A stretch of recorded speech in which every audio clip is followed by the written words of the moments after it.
மக்களை தேடி மருத்துவம் திட்டத்திற்கு ஐநா விருது. இந்திய துணை கண்டத்திற்கு முன்னோடி திட்டம் என முதலமைச்சர் பெருமிதம்.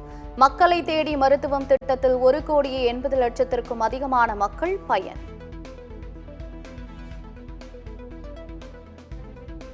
சாம்சங் தொழிலாளர்கள் பிரச்சினைக்கு தீர்வு காண 3 அமைச்சர்கள் பங்கேற்ற முத்தரப்பு பேச்சுவார்த்தை தோல்வி.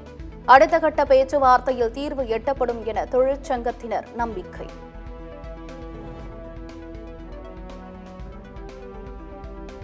பெங்களூரு செம்புக்குட்டை பெருமனூரில் 6 கோடி ரூபாய் மதிப்புள்ள போதைப்பொருள் பறிமுதல். நைஜீரிய போதைப்பொருள் கடத்தல் கும்பல் கைது.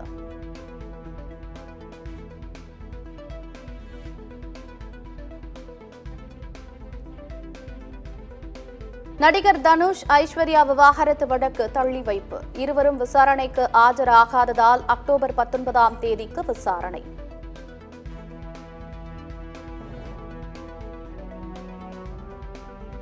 சென்னை மெரினாவில் வான் சாகச நிகழ்ச்சியில் உயிரிழந்த 5 பேரின் குடும்பங்களுக்கு தலா 5 லட்சம் ரூபாய் நிவாரணம். முதலமைச்சர் மு.க. ஸ்டாலின் அறிவிப்பு.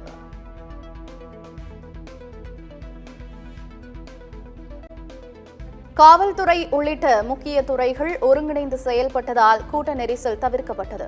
அடுத்த முறை இதுபோன்ற பெரிய நிகழ்ச்சிகளை ஏற்பாடு செய்யும் போது கூடுதல் கவனம் செலுத்தப்படும் என முதலமைச்சர் அறிக்கை. மெரினாவில் நடைபெற்ற வான் சாகச நிகழ்ச்சியில் உயிரிழந்தவர்கள் குடும்பங்களுக்கு தமிழக வெற்றிக் கழக தலைவர் விஜய் இரங்கல். இனிவரும் காலங்களில் தமிழக அரசு முன்னெச்சரிக்கையுடன் செயல்பட வலியுறுத்தல். மெரினா சாகச நிகழ்ச்சியில் 5 பேர் உயிரிழப்பு குறித்து டிஜிபி அறிக்கை அளிக்க வேண்டும். உள்துறை செயலாளர் தீரஜ்குமார் உத்தரவு.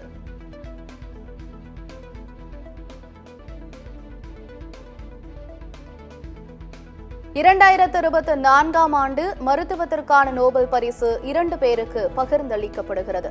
விக்டர் அம்ரோஸ், கேரி ரூகுன் ஆகியோருக்கு நோபல் பரிசு. மைக்ரோ ஆர்என்ஏவை கண்டுபிடித்ததற்காக 2 பேருக்கு நோபல் பரிசு. நோபல் பரிசு பெற்ற இருவரும் அமெரிக்க நாட்டின் மருத்துவ நிபுணர்கள்.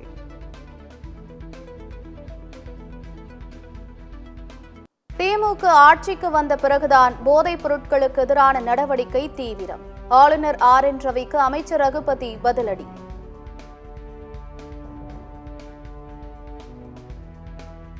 தமிழகத்தில் 12ஆம் தேதி வரை கனமழை பெய்யும்.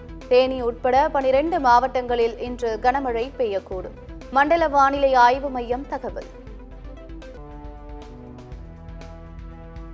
மெரினா வான் சாகச நிகழ்ச்சியில் 5 பேர் மரணம் குறித்து விசாரிக்க தனிக்குழு அமைக்க வேண்டும். விடுதலை சிறுத்தைகள் கட்சி தலைவர் திருமாவளவன் கோரிக்கை.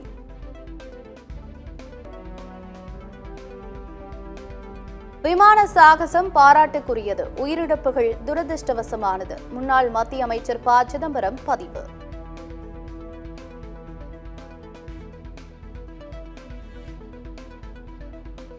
இலங்கை அணியில் தலைமை பயிற்சியாளராக ஜெயசூர்யா நியமனம். இலங்கை அணியின் தற்காலிக பயிற்சியாளராக இருந்தவர் ஜெயசூர்யா.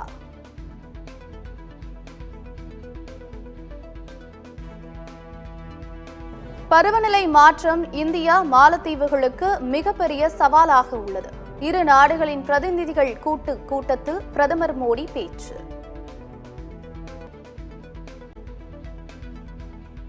கொல்கத்தா பெண் மருத்துவர் கொலை வழக்கில் குற்றப்பத்திரிகை தாக்கல். பணி முடிந்து கருத்தரங்கில் ஓய்வெடுத்த போது பாலியல் வன்முறை என தகவல்.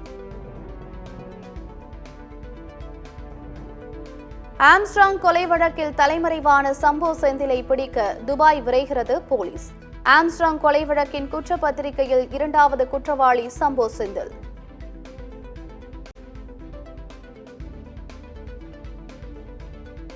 NLC தொழிலாளர்கள் பிரச்சினைக்கு தீர்வு காண உயர்மட்ட குழு. 4 மாதங்களுக்குள் குழுவை அமைக்க சென்னை உயர்நீதிமன்றம் உத்தரவு.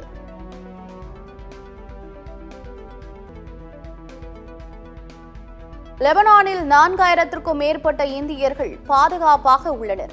இந்தியர்களை திரும்ப அழைப்பதற்கான உத்தரவை மத்திய அரசு பிறப்பிக்கவில்லை என லெபனான் தூதர் தகவல்.